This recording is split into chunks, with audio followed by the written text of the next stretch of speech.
नमस्कार, मी विजय गाते. आपण पाहता नवराष्ट्र डिजिटल. मीरा भाईंदर शहरामध्ये आजपासून पोलीस भरती सुरू झालेली आहे आणि ह्या पोलीस भरतीसाठी महाराष्ट्राच्या कानाकोपऱ्यातून जे युवक आहेत ह्या मीरा भाईंदर शहरामध्ये दखल झालेले आहेत. पोलीस प्रशासन छाती ठोकून सांगते आहे की आम्ही ह्या विद्यार्थ्यांसाठी, ह्या मुलांसाठी आम्ही असे की सोयीपाणी केलेली आहे.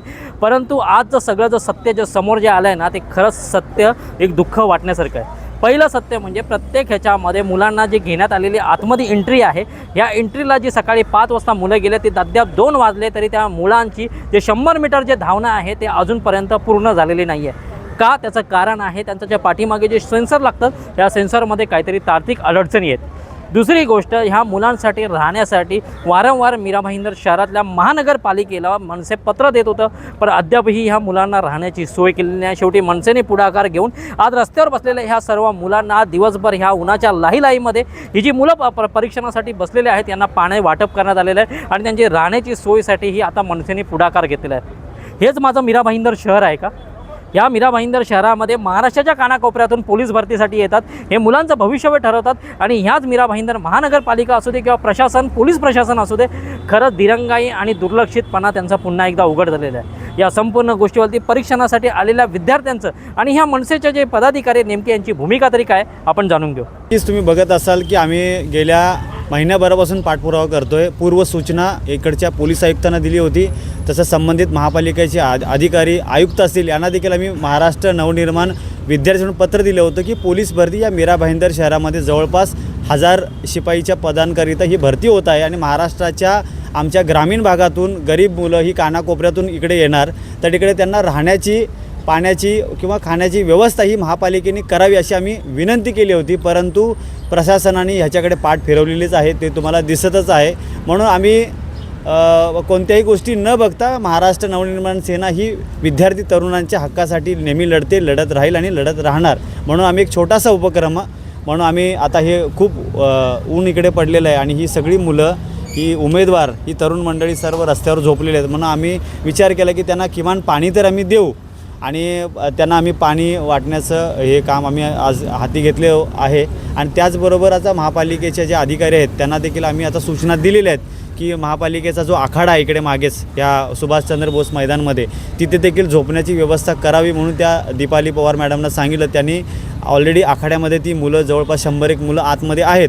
त्यामुळे महापालिकेचे सभागृह असतील त्या सभागृहामध्ये पण आपण संध्याकाळी झोपण्याची व्यवस्था करू अशी आम्हाला त्यांनी आश्वासन दिलेलं आहे.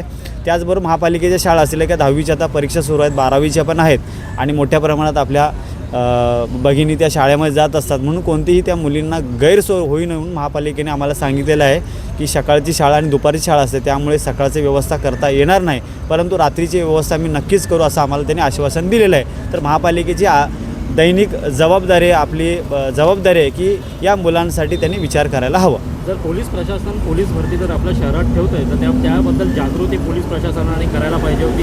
दुसरी गोष्ट, आता आम्हाला हाती एक मिळालेली माहितीनुसार पोलीस प्रशासनाने जे रात्री 2 वाजता जी मुलं गेले त्यांच्या अद्याप अजून तरी स्पर्धा झालेली नाही, काहीतरी तांत्रिक बिघाड झालेला आहे. जर अशा सर्व गोष्टी होत असतील, जर मुलांना तात्काळात 8-9 तास बसावं लागत असेल तर याच्यावरती पोलीस प्रशासनाने लक्ष द्यायला पाहिजे की नाही? खरं वाटलं तर ह्या पोलीस प्रशासनाने लक्षात ठेवलं पाहिजे की तुम्ही पण एक काळी भरती होऊनच तुम्ही ह्या प्रक्रियेतून पुढे आलात. आता मोठमोठ्या पदावरती आयुक्त असतील, उपायुक्त असतील किंवा त्यांचे परिमंडळाचे जे अधिकारी असतील त्यांना देखील माहिती असलं पाहिजे की बाबा ही मुलं येतात तर त्यांच्यासाठी तांत्रिक बिघाड किंवा अशा गोष्टी होऊ नये याच्या उपाययोजना खरं तर केल्या पाहिजेत. ते करताना कुठंतरी प्रशासन हे नेहमीच आपलं जबाबदारी झटकते की ह्याच्याकडे पाठ फिरवते हेच आम्हाला कळत नाही आहे. म्हणून तुमच्या माध्यमातून प्रशासनाला विनंती करतो, राज्य सरकारला, मुख्यमंत्र्यांना विनंती करतो की या मुलांकडे तुम्ही बघा. गेल्या वर्षी तुम्ही बघत असाल, पावसामध्ये ही भरती घेतली होती, मुलांना किती त्रास झाला होता, झोपायला त्यांची व्यवस्था नव्हती, परत मैदान व्यवस्थित नव्हतं.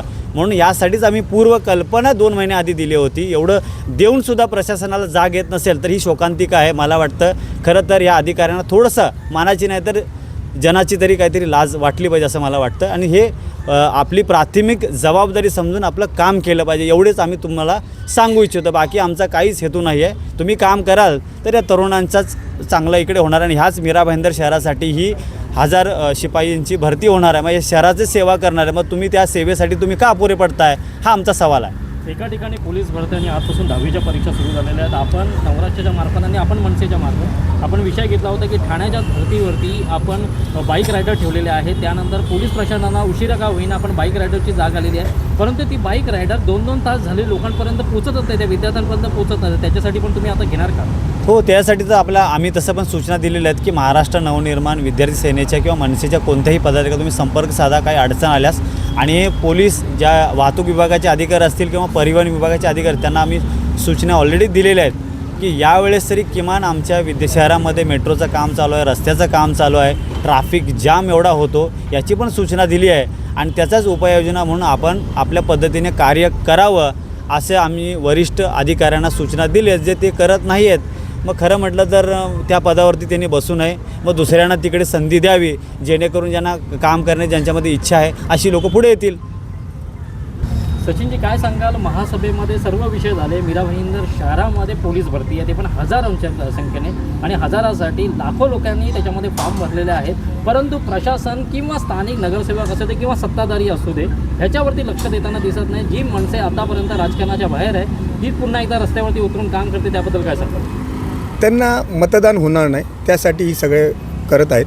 आम्ही मताचं कधी गणित जुळवलंच नाही आणि मतासाठी आम्ही कधी रस्त्यावर आलो नाही असं नाही. प्रत्येक वेळेला आम्ही रस्त्यावर उतरतो. महाराष्ट्र नवनिर्माण सेना एकच पक्ष आहे की रस्त्यावर उतरून गोरगरिबांना, मराठी माणसांना किंवा इतर युवकांना मदत करत असतो. त्याप्रमाणे आज विद्यार्थी सेनेचे रॉबर्ट डिसोजा असतील किंवा त्यांचे पदाधिकारी असतील, त्यांनी चांगला उपक्रम घेतला. या अगोदरही आम्ही पालिका आयुक्तांना सांगितलं होतं, पोलीस आयुक्तांना सांगितलं होतं की पोलीस भरती मोठ्या प्रमाणावर गावाकडनं लोक येणार, त्यांना टॉयलेटची सोय असेल, झोपण्याची सोय असेल किंवा राहण्याची सोय असेल यापासून वंचित ठेवू नका याचं पत्र दिलं होतं. पण त्या पत्रानंतर त्यांनी काहीच दखल घेतली नाही. माझं मत होतं जेवढे हॉल आहेत मीरा भाईंदर महानगरपालिकेचे ते कमीत कमी हॉल तरी द्यायला पाहिजे होते. रात्री त्यांना झोपता आलं असतं, सकाळी टॉयलेट करून आंघोळ करून फ्रेश अवस्थेत ही युवा पिढी रस्त्यावर उतरून स्वतःचं ग्राउंडचं काम झालं असतं त्यांचं. पण असं काही करता येत नाही, कारण की काय माहिती आहे का, इथे मताचं गणित जुळत नाही आहे. कारण की या सत्ताधारी पक्षाला मतदान लागतं, करता येत नाही की करण्याची इच्छा नाही आहे, कारण की इथून त्यांचं मतदान नाही आहे ना, त्यांना मतदान इथून मिळणार नाही. पण मतदानाचा न विचार करता युवा पिढी, उद्या हे पोलीस भरती झाले, पोलीस अधिकारी झाले की हे तुमच्याच मागे घेऊन फिरता ना, पण त्यावेळेला त्यांना जो होणारा त्रास आहे याच्यावर कधी तुम्ही आवाज उचलणार? त्यांना रस्त्यावर आता मी बघितलं याच्या बाजूला टॉयलेट आहे, टॉयलेटच्या इथून घाण पाणी येतोय, वास येत आहे, तिथे काही मुलं बसली. मी त्यांना विनंती केली की तुम्ही पुढे जा, कारण की तिथं झोपू नका, मच्छर असतील, डास असतील. म्हणजे अशाच पद्धतीने जर पोलीस भरती घेणार असाल तर कुठे चाललं आहे आपला महाराष्ट्र, कुठे चालला आहे आपला विकास, हा एक बघण्याचा एक गरज आहे. आणि नेहमीप्रमाणे सत्ताधारी पक्ष त्याच्यावर काही करत नाही, उलट यांचंच गृहमंत्री आहेत, यांचेच मुख्यमंत्री, महापौर पण यांचाच आहे, सगळं काय यांचंच आहे, आमदार पण इथे गैरसोय होत आहे. कमीत कमी आता तरी आयुक्तांनी डोळे उघडावे आणि जे हॉल आहेत, जे ठेकेदार, जे आमदारांच्या जवळचे जे ठेकेदार आहेत त्यांना चालवाय दिले, त्यातून एक शिकवण घेऊन त्यांना ते हॉल फक्त झोपण्यापुरते, अंघोळी, टॉयलेटपुरते द्यावे, ही महाराष्ट्र नवनिर्माण सेनेची मागणी आहे. जनाची नाही तरी मनाची तरी लाज वाटू द्या, अशी माझी एक मनसेकडनं मागणी आहे. साहेब, माझं नाव नितीन खिल्लारे, मी संभाजीनगरवरनं आलेलो आहे. मी इथे कालच्या ग्राउंडचं असल्यामुळे आज आम्ही परवाच्याच आलेलो आहे, कारण की आम्हाला वाटलं की लवकर गेलं तर लवकर शूट अप होण्याचा ग्राउंडच्यामुळे आम्ही लवकर पळू. तर मग आम्ही सकाळीच 2-2:30 ते 3 लोक आम्ही म्हटलं टॉयलेट बाथरूमची व्यवस्था नसल्यामुळे आम्ही काय केलं, बाहेरच झोपलो फुटपाथवर. मग त्याच्यानंतर झोपल्यानंतर आम्ही काय केलं की लवकर बारीत लागण्यासाठी आम्ही बारीजवळ गेलो आणि एंट्री गेट एक आम्ही तिथे बसलो. तर आम्ही केल्याच्यानंतर 1600 वगैरे झालं मध्ये, पण झाल्याच्यानंतर सर अजून 100चा माझा जो मित्र आहे मध्ये, त्याला अजून 100चा प्रॉब्लेम आहे. अजून 100 मीटरचं जे सेन्सर आहे ते अजून खराब झालं नाही, आणि ते एवढं खराब झालेलं आहे का त्याचं अजून सोल्युशन झालं नाही. कारण की जे आमचे काही मित्रमंडळ आहे, काही ते माझा भाऊ आहे, तो अजून उपाशी आहे, बिना जेवणाचा बिना. आतमध्ये गेला तो सकाळी 5 वाजता आतमध्ये गेलेला, आणि आता वाजले दुपारचे 2. आता दुपारचे 2 वाजले. आता जेवणाचं कसं होणार आणि तो 100 शूट मारणार कसा?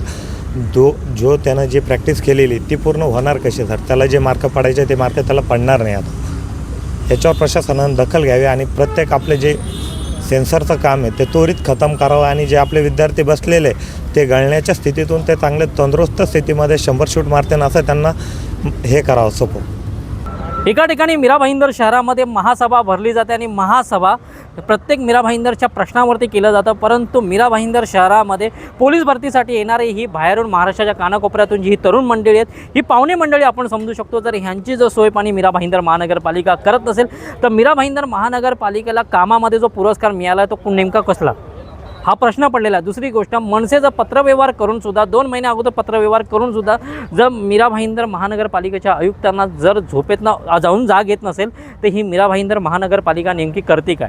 पोलीस प्रशासन पत्रकारांशी बोलायला रेडी नाही आहे. पोलीस प्रशासन सांगतं आहे की आम्ही सर्व पद्धतीने सगळी तयारी केलेली आहे. मग 100 मीटरसाठी सकाळी 5 वाजता गेलेली मुलं दुपारी 2 वाजले तरी अजून त्यांची 100 मोठे धावणी झालेली नाही आहे, कारण त्यांची तांत्रिक अडचण आलेली आहे. जर ह्या मुलांना ह्या उन्हामध्ये जर ही स्पर्धा द्यावी लागली तर ते 100 मीटर धावणार का? त्यांचा स्टॅमिना राहणार का? त्यांना किती त्रास होणार? या संपूर्ण गोष्टींनी पोलीस प्रशासन का जाग घेत नाही? परीक्षा घेण्यासाठी म्हणून घेत आहेत का? हा खरंच मोठा प्रश्न पडलेला आहे. या भविष्यामध्ये याच्यावरती सुधारणा होईल की नाही होईल याचा आढावा आम्ही घेत जाऊ. अधिक बातमीसाठी आपण पाहत राहा नवराष्ट्र डिजिटल. मी विजय काते, मीरा भाईंदर.